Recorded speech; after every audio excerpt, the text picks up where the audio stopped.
Nick, why did you sell my car without even asking me? I asked, gripping the edge of the countertop in our brightly lit kitchen. My voice trembled with frustration as I stared at him. He was lounging on the couch, scrolling on his phone, barely glancing up. I told you last week we needed the money, Nick replied casually, his tone flat and uninterested. For what? I demanded, my voice rising. My patience was hanging by a thread. For the new entertainment system. The old one was outdated, and we deserved an upgrade, he said with a shrug, his eyes still glued to his phone. I felt a wave of anger and disbelief. That car wasn't just about the money, Nick. It was mine. It meant something to me, I said, my voice cracking as I fought to stay calm. I took a deep breath, remembering my grandmother's advice to keep my inheritance private. I never thought I'd have to follow it so strictly. Nick finally looked up, his face a mix of irritation and indifference. Come on, Justine, it's just a car. We can get you another one later. Shaking my head, I felt my frustration boiling over. It's not just about the car, Nick. It's about respect. You didn't even bother to ask me. You can't keep making decisions like this without considering me. Our usually peaceful suburban home now felt suffocating. Outside, kids played in their yards, and neighbors chatted over fences. To everyone else, we looked like a happy couple in a close-knit neighborhood. But inside, the cracks in our relationship were growing deeper by the day. Nick finally put his phone down and walked toward me. You're overreacting, Justine. We're not broke. I'll buy you another car. End of discussion. His dismissive tone cut through me like a knife. I stared at him, searching for the man I had married, the one who used to be caring and thoughtful. All I saw now was someone I barely recognized, someone draining me of patience and trust. End of discussion? I repeated, my voice filled with disbelief. You can't just decide how this goes, Nick. You've crossed a line, and you don't even realize it. Nick's expression shifted, his eyes narrowing. What's really going on, Justine? You've been distant for months. Is there something you're not telling me? I took a step back as the truth hit me. My grandmother's words rang in my head louder than ever. Now I finally understood why she had always told me to protect my inheritance. It wasn't just about the money. It was about keeping control of something that was truly mine, especially when everything else in my life felt like it was slipping away. I don't know, Nick, I said quietly, my voice trembling. Maybe it's because you've stopped caring about what's important to me. Or maybe it's because you think you can just make all the decisions in this marriage without considering me. Nick scoffed and shook his head. You're being dramatic. I'm just trying to make our lives better. Our lives. I shot back. No. You're trying to improve your life at my expense. He didn't answer. Instead, he stared at me, his expression a mix of frustration and confusion. In that moment, I realized he truly didn't see the problem, or maybe he just didn't want to. Either way, I knew something had to change, and soon.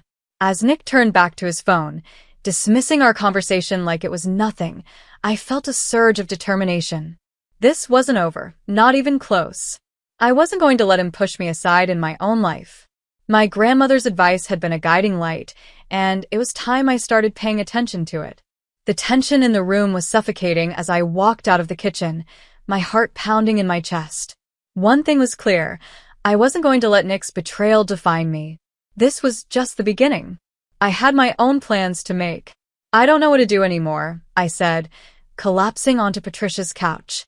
The floral cushions smelled faintly of lilac, a comforting scent in the middle of my turmoil. Patricia looked up from her magazine, her face instantly filled with concern. Justine, what happened? Did Nick do something again? I sighed heavily, running my fingers through my hair. He sold my car. Without even asking me. Just traded it for some stupid entertainment system. Her eyes widened in disbelief. Seriously? Who sells someone's car without asking them? That's crazy. Exactly, I exclaimed. And then he acted like it wasn't a big deal, like I was the one overreacting. My voice shook as I told her about the argument earlier that morning. Talking about it only made the frustration bubble up again. Patricia's expression softened, her voice gentle but firm. Justine, he's been doing stuff like this for a while now, hasn't he? I nodded slowly, swallowing the lump in my throat.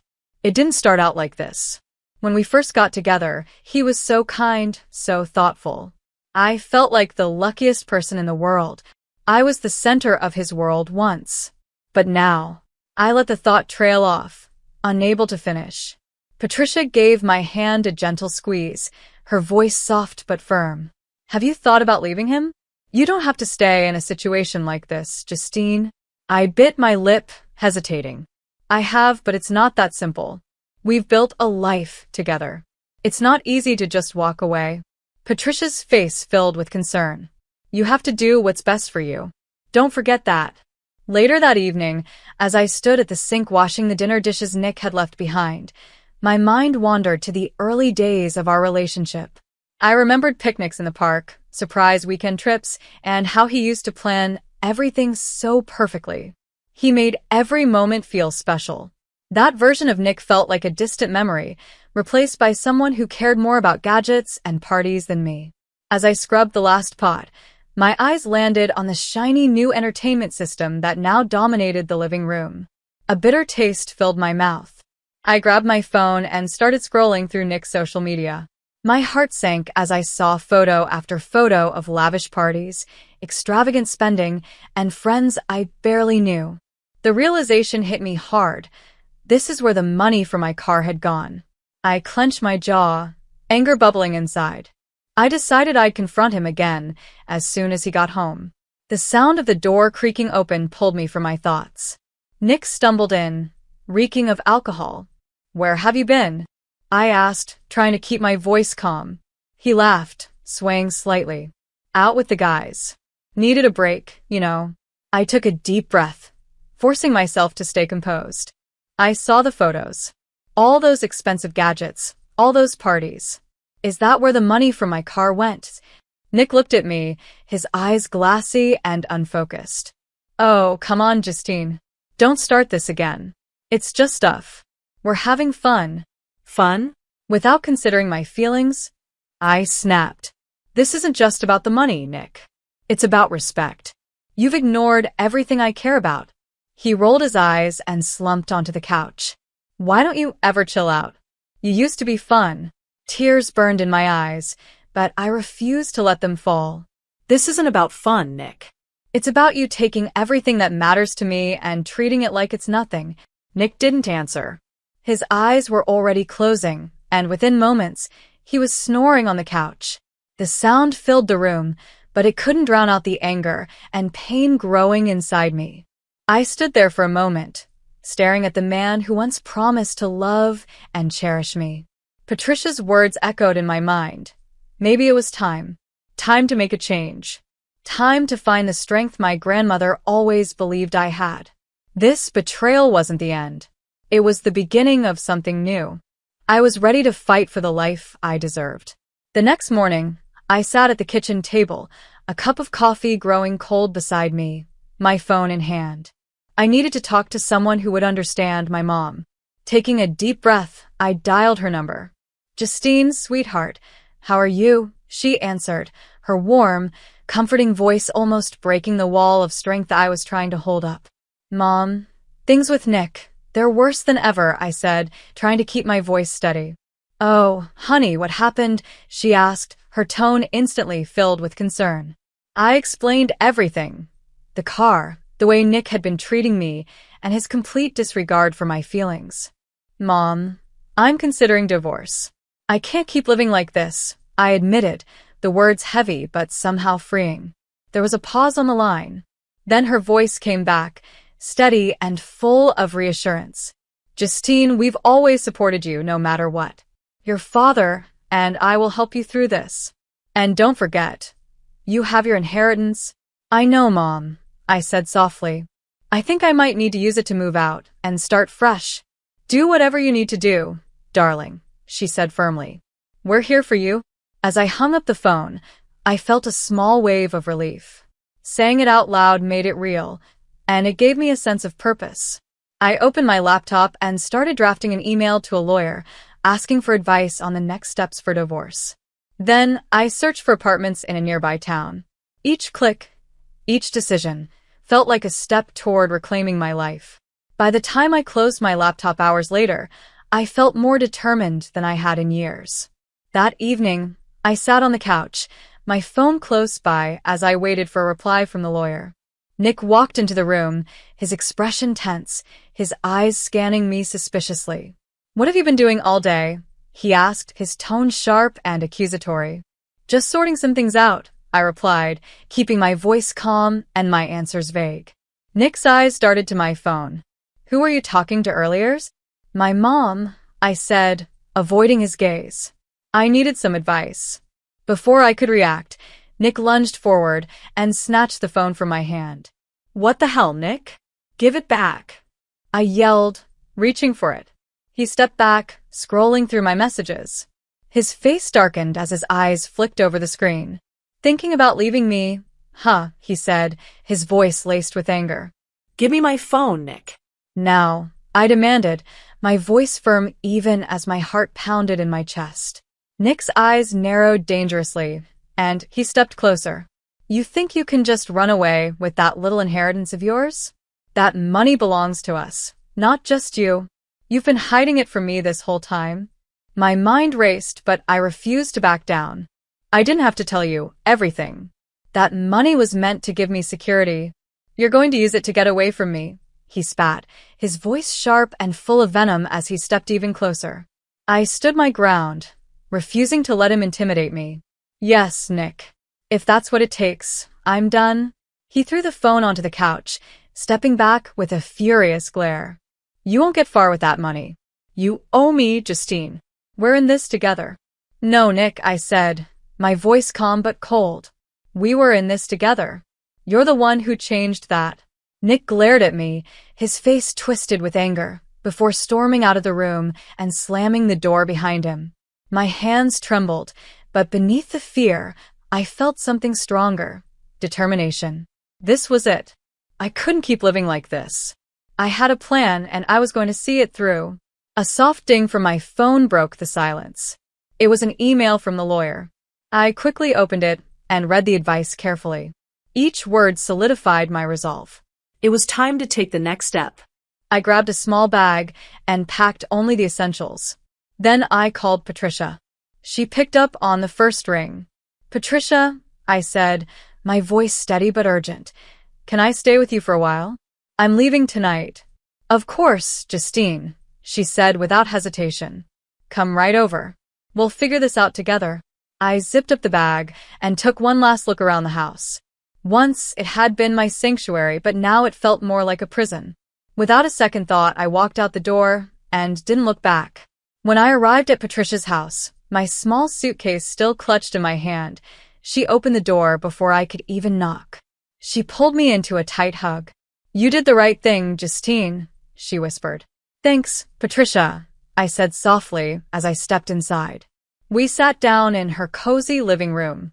The warmth of her home was a stark contrast to the cold, tense environment I had just left behind. "So, what's the plan?" Patricia asked, handing me a cup of tea. "I contacted a lawyer," I said, taking a sip. "Tomorrow, I'll start looking for a new place and a job. I need to be independent emotionally and financially." Patricia nodded firmly. "You can stay here as long as you need to. We'll get through this together." The next morning, I woke up early, ready to start fresh. Patricia drove me around town, helping me search for apartments. After a few hours, we found a small, cozy one-bedroom place that felt perfect. I put down a deposit and scheduled a move-in date. It felt like a tiny victory. Later that afternoon, I sat at Patricia's kitchen table with my laptop, applying for jobs. The process was slow and tedious, but I knew it was necessary. By evening, I had already lined up several interviews. Patricia and I celebrated the small wins with a simple dinner, and for the first time in a long time, I felt a glimmer of hope. As we finished our meal, my phone rang. The screen lit up with Nick's name. My heart raced, but I forced myself to answer. "Justine, where are you?"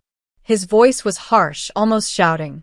"That's none of your business, Nick," I said firmly, keeping my tone steady despite the storm brewing on the other end.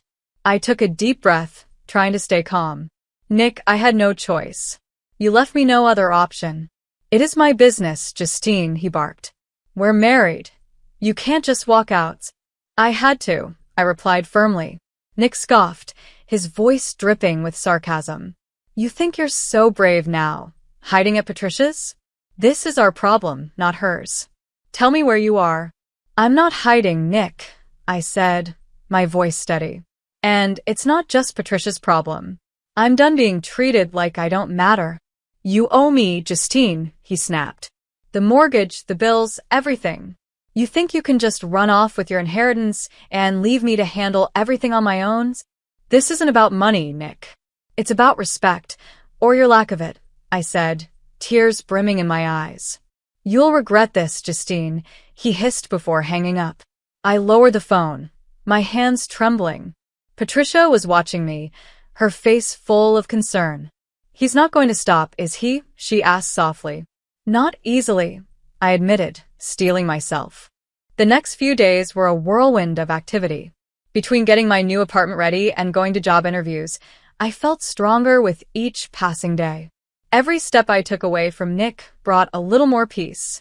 My confidence was growing, and for the first time in years, I started to believe I could build a life for myself. One evening, while unpacking boxes in my apartment, my phone buzzed with a message from Nick. I hesitated before opening it. You're making a huge mistake.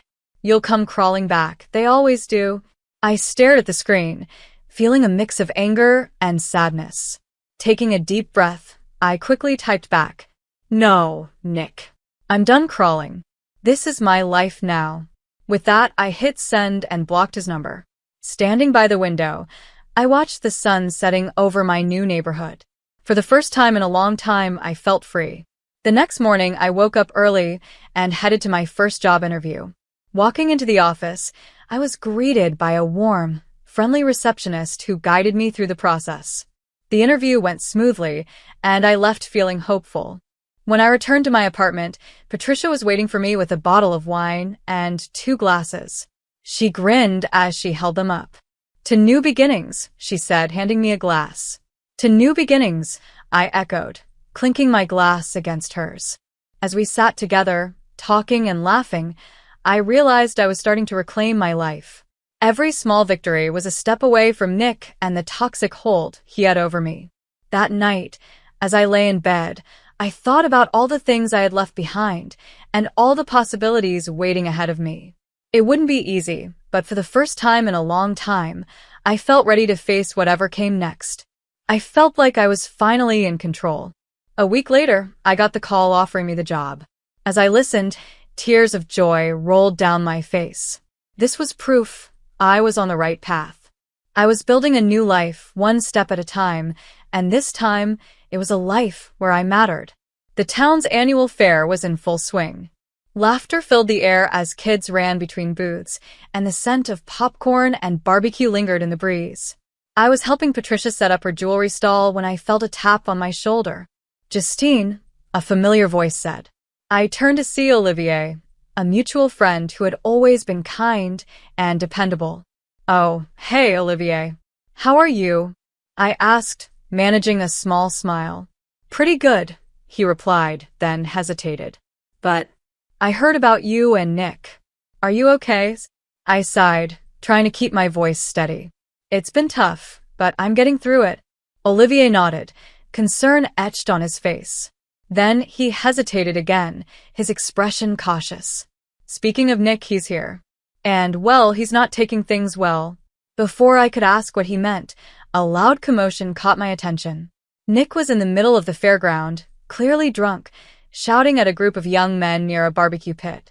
Oh no, I whispered, my stomach twisting. Hey, it's none of your business, Nick yelled, shoving one of the men. The murmurs of the crowd grew louder as heads turned toward the scene. I took a deep breath, trying to stay calm. I need to handle this. Are you sure? Patricia asked, worry in her eyes. I have to, I said, straightening my shoulders. I weaved through the crowd, ignoring the growing whispers.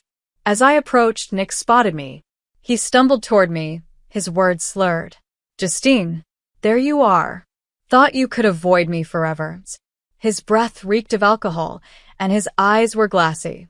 I forced myself to stay calm. "Nick, you're making a scene. Let's go somewhere else to talk." He laughed bitterly, his voice carrying over the crowd. Why? "So you can walk out on me again? You think you're so much better now." "Nick, you're drunk. This isn't the time or place," I said firmly. He ignored me, his voice growing louder. "Everyone should know how you abandoned your husband."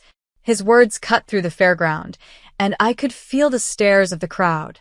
Whispers spread like wildfire. Anger and embarrassment churned inside me, but I refused to let him pull me down. I kept my voice steady. "Nick, we're done. You need to accept that. Now please, go home before you make this worse." His expression twisted, wild and unhinged. "Worse? You think this can get worse? You owe me, Justine. You can't just walk away without paying your dues." "I don't owe you anything, Nick. I'm done being your pawn," I said firmly, stepping back as he moved closer. Before Nick could take another step, a friend of his grabbed his arm. Come on, man. "Let's get you out of here." Nick struggled against him, his furious eyes locked on mine. "You're going to regret this, Justine," he spat as they dragged him away. I let out a shaky breath I hadn't realized I was holding. Patricia appeared beside me, placing a comforting hand on my shoulder. "Are you okay?" she asked softly. "Yes," I replied, my voice trembling but steady. It had to be done. We went back to setting up her stall, the mood around us gradually returning to normal. Still, I caught a few sympathetic looks from people who had witnessed the scene. I ignored them, focusing on the task at hand. Hours passed, and the fair became a blur of faces and activity. By the end of the day, after packing everything up, I drove to my new apartment. Walking through the door, I felt a mix of exhaustion and relief. I was finally free of Nick's manipulation. The road ahead was uncertain, but I knew I had taken the first step toward a better life. Over the next few days, I settled into my new space, feeling the weight on my shoulders start to lift. One morning, I caught my reflection in the mirror and paused. There was a spark in my eyes, something I hadn't seen in years. This was my life, my space, and my chance to rebuild. The memory of Nick's public outbursts still lingered, but instead of pulling me down, it only fueled my resolve. I was moving forward, and nothing he did could stop me. As I stepped outside into the crisp morning air, I felt a newfound sense of purpose. Today was just another step, and step by step, I was reclaiming my future. A week after the fair, I was getting ready for my first day at my new job when my phone buzzed. It was a message from Olivier. "Justine, can we meet? There's something you need to know about Nick." My curiosity was piqued, so I agreed to meet him at the local coffee shop after work. The day flew by in a blur of training and meeting my new colleagues. By the evening, I was both exhausted and exhilarated as I headed to the coffee shop. Olivier was already there, waiting with 3 drinks. He waved me over, his expression serious. "Thanks for coming, Justine," he said, sliding one of the cups toward me. "No problem, Olivier. What's going on?" I asked, taking a sip. Olivier took a deep breath. Nick lost his job. The company downsized, and he was let go. I blinked, caught off guard. "What? I didn't know that," I said, surprised. "He hasn't contacted me since the fair." "Yeah, he's not handling it well," Olivier replied. "He's been telling people you left him at the worst possible time, trying to play the victim. But there's more." My heart raced as I leaned in. "What do you mean?" Olivier's expression turned serious. "He's planning something, Justine. He told a mutual friend he's going to try to win you back, just so he can get access to your inheritance." Anger flared inside me. "He really thinks he can manipulate me again?" Olivier nodded. "He's desperate, Justine. You need to be careful." "Thanks for the warning, Olivier," I said, my resolve hardening. "I'll stay vigilant." As I walked back to my apartment, I couldn't shake the feeling of unease. Nick losing his job had made him unpredictable. I unlocked my door and stepped inside, my mind spinning. I knew I needed to be ready for whatever scheme he might try. The next few days were busy as I settled into my new routine. Work kept me occupied, but the thought of Nick lingered in the back of my mind. One evening, as I was organizing my closet, a sudden knock at the door made me freeze. I hesitated, then looked through the peephole. It was Nick. "Justine, open up. We need to talk," he called, his voice shaky. Taking a deep breath, I opened the door just slightly, leaving the chain on. "What do you want, Nick?" He looked disheveled and stressed. "Justine, I'm sorry for everything. I've lost my job. I need your help." "You need my help?" I repeated, disbelief filling my voice. "After everything you've done?" "Please, Justine. We can work this out. Think about what we had," he pleaded, trying to sound sincere. "What we had is over, Nick," I said firmly. "You made sure of that." His demeanor shifted instantly, his eyes flashing with anger. "You can't leave me like this. You owe me." "I owe you nothing," I replied, slamming the door shut and locking it. Nick began pounding on the door, shouting, but I leaned against it, breathing deeply to calm myself. After a few minutes, the banging stopped, and I heard his footsteps retreat. I looked through the peephole to make sure he was gone before grabbing my phone and calling Patricia. "Justine, what's wrong?" she asked, her voice filled with concern. "Nick showed up at my apartment," I explained, my voice shaking. "He's acting desperate and unhinged." "Stay calm, Justine. You need to protect yourself," Patricia said firmly. "Consider getting a restraining order. I'll look into it." "Thanks, Patricia," I said, feeling a little steadier after talking to her. The next morning, I called my lawyer to discuss my options. He advised me to document everything Nick did and start the process for a restraining order. Knowing I was taking steps to protect myself gave me a small sense of control, but I also knew I had to stay alert. This wasn't over yet. I followed the lawyer's advice, keeping a detailed log of every interaction with Nick. Days turned into weeks, and I poured my energy into building my new life. One afternoon, while taking a break at work, I glanced out the window and froze. Across the street, Nick was standing there, watching me. My heart raced, but I straightened my shoulders and reminded myself that this was my life now. No matter how desperate he became, I wasn't going back. This was my chance to reclaim my future, and I wouldn't let him take that away from me. When I left work later that day, Nick was sitting on a bench across the street. As soon as he saw me, he stood and started walking in my direction. "You've got to be kidding me," I muttered under my breath, quickening my pace. I was determined to avoid him, but he caught up before I could reach the corner. "Justine, wait," he called, grabbing my arm. I yanked my arm free, anger bubbling inside me. What do you want, Nick? "I've told you, it's over. Just hear me out," he pleaded, desperation clear in his voice. "I've been trying to get back on my feet, but it's been hard without you. We can make this work again." I stared at him, incredulous. "You really think I'd come back? After everything you've done? You manipulated me, lied to me, and used me. There's nothing left to fix." Nick's face darkened, a flicker of anger replacing the desperation. "We were married, Justine.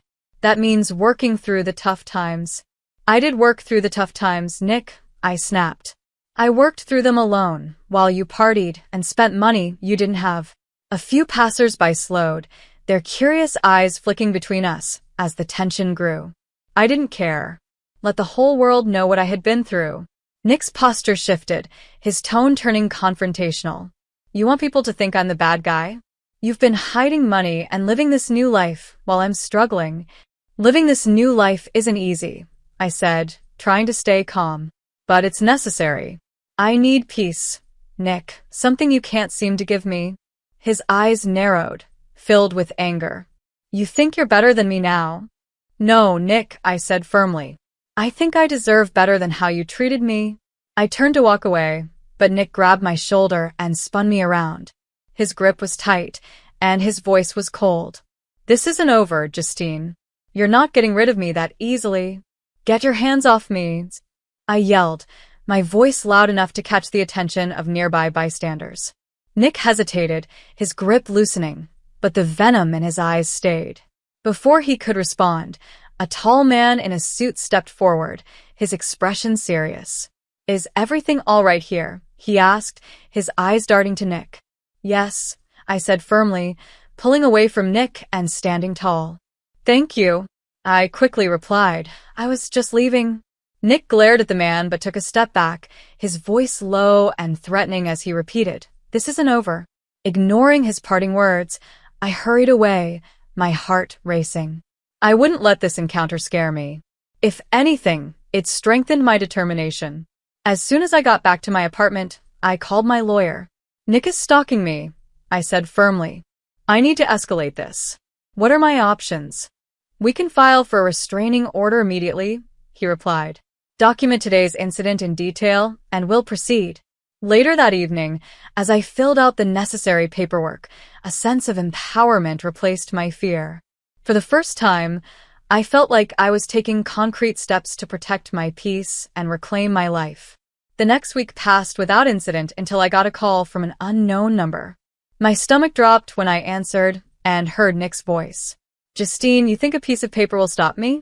You have no idea what I'm capable of," he hissed before hanging up. Trembling with a mix of fear and anger, I immediately called the police to report the threat, adding it to the growing case against him. This pattern of intimidation and control had to end, and I was determined to see it through. The very next day, Patricia called me with surprising news. "Justine, people are talking," she said, her voice brimming with disbelief. "They know about Nick's behavior. He's losing friends and support left and right." "Good," I replied, feeling a small sense of vindication. "He's finally facing the consequences of his actions." After the call, I stood by the window, looking out at the bustling street below. For the first time in a long while, I felt a glimmer of hope. Nick's grip on my life was slipping, and the world was starting to see him for who he really was. My journey wasn't over, but I could feel myself reclaiming my future one step at a time. Weeks passed, and life slowly began to feel normal again. My new job was thriving. I found joy in the work and support from my colleagues. Evenings were filled with laughter and encouragement from Patricia, who had become my anchor through it all. One afternoon, I was busy working on a presentation when my phone buzzed. It was a message from Olivier. "Hey, Justine, are you free to meet for coffee later? There's something you should know." Curiosity sparked, and I agreed to meet him. We met at a cozy cafe near my office. Olivier was already there, looking serious. He gestured to the seat across from him as I walked in. "Justine, thanks for meeting me," he said, his tone heavy with concern. "No problem, Olivier. What's going on?" I asked, taking the seat and preparing for whatever news he had to share. I sat down, curious. "What is it, Olivier?" "It's about Nick," he began. "He's not doing well. He's been trying to turn people against you, but it's backfired. People are starting to see him for who he really is." Relief swept over me. Good. "He needs to face the consequences of his actions." Olivier hesitated before adding, "There's more. Nick got into trouble with the law, drunk driving. He's lost even more support because of it." I nodded, feeling a mix of satisfaction and pity. "Thanks for telling me, Olivier. I needed to hear that." After our coffee, I decided to take a walk through the park. The cool breeze and the sound of rustling leaves were soothing, and I felt a sense of freedom I hadn't experienced in a long time. That's when I saw him, Nick. He looked disheveled and defeated, sitting alone on a bench. At first, he didn't notice me, but when our eyes met, his expression darkened. "Well, look who it is," he said, his voice dripping with bitterness. "Nick, please." "I don't want any trouble," I replied, keeping my distance. "You've ruined everything for me, Justine," he spat, his face twisted with anger. "You and your lies." "Lies?" I shot back, my voice firm. "Nick, the only person who ruined your life is you. Your actions have consequences." He stumbled closer, his steps unsteady. "Consequences? I've lost everything. My respect, my friends, all because of you." I held my ground. No, Nick. "You've lost everything because of your choices. I just chose not to be your victim anymore." For a moment, his anger faltered, and desperation flickered in his eyes. "You think you're free of me?" he sneered. "This isn't over." Before he could say more, four police officers approached. "Mr. Dave," one of them asked. Nick turned to face them, his false bravado crumbling. "Yes?" You're under arrest for violating the restraining order. You are warned to stay away from Miss Miller, the officer said, pulling out handcuffs. Nick's face turned pale. Justine, you can stop this. Tell them it's a mistake, he pleaded, his voice panicked. I shook my head, my voice steady. No, Nick. This ends now. The officers led him away, and I stood there watching, feeling a strange mix of relief and sadness. It was finally over. That evening, I returned to my apartment and found a letter waiting for me in the mail. Opening it, I discovered I had been approved for a promotion at work, a higher position with new opportunities. It felt like a sign from the universe that I was on the right path. I immediately called Patricia to share the good news. She was thrilled, and we decided to celebrate with a small dinner at my place. Together, we toasted to new beginnings and the end of a dark chapter in my life. That night, as I sat quietly reflecting, I thought about how far I had come, from betrayal and heartbreak to rebuilding my life step by step. I had discovered strength I never knew I had, and, for the first time in a long time, I felt truly free. I had taken back my life, piece by piece. Walking through the busy streets the next day, I felt lighter, like a heavy weight had finally been lifted off my shoulders. The pain of the past was fading, replaced by a sense of strength and hope. I deserved this new life, a life where my value wasn't tied to someone else's control. As I turned a corner, I spotted someone familiar, Nick. He looked unkempt and defeated, standing outside a convenience store. His eyes were hollow, and it was clear he was struggling. For a brief moment, our eyes met, but there was nothing left between us. No connection, no power. Without a word, I kept walking, my heart steady and my resolve firm. Nick's story was over for me. His downfall was complete, but my story was just beginning.